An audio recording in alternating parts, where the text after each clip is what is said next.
What's up, folks? Umuulan na naman ng malakas. Ganito paghapon sa amin. Parang may bagyo. Napakalakas na ulan na may kasamang malakas din na hangin. July na kasi, kaya tagulan na. So, ayan ako. Nagbibilang kami ng mga coins.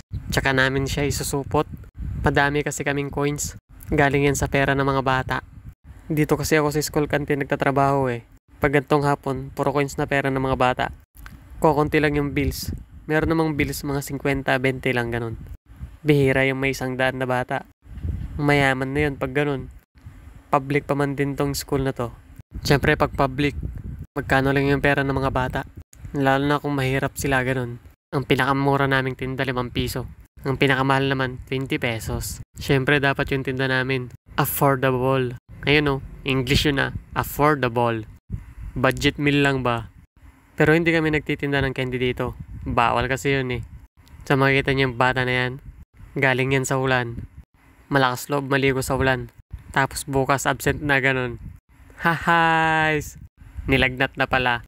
Pero gawain din ko din ng bata ko niyan. Pag umulan maliligo na. Malakas pa kasi resistensya ng mga bata eh. Kaya pepegat muna ako dito. Abang-abang. Kung kailan titila ang ulan. Hindi kasi ako makauwi eh. Kaya chill-chill lang muna. Vape chill ba? Tapos muni-muni. Kung anong gagawin ko sa buhay ko. Haas! Iniisip ko kung kailan ako yayaman eh. Pero mayaman naman ako. Pera na lang yung kulang. So ayan, medyo naboboring na ako.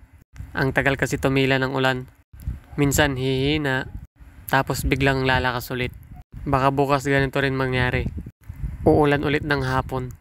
3 araw na kasing umuulan dito sa amin eh. Tapos, ganun din kalalakas. So weird. Sa bagay, July na ngayon. Ulanin na talaga tong buwan na to. Ipaparinig ko sa inyo kung gaano kalakas yung ulan dito.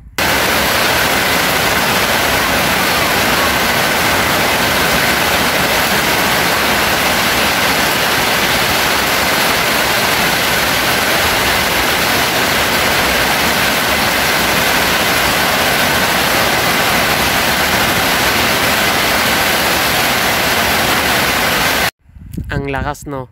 So ayan na ako, nagpalit na ako. Naghihintay na akong tumila ang ulan. Gusto ko na kasing umuwi nang makapagpahinga naman. Pati tong imbornal namin puno na ng tubig. Hindi kasi makagusto eh.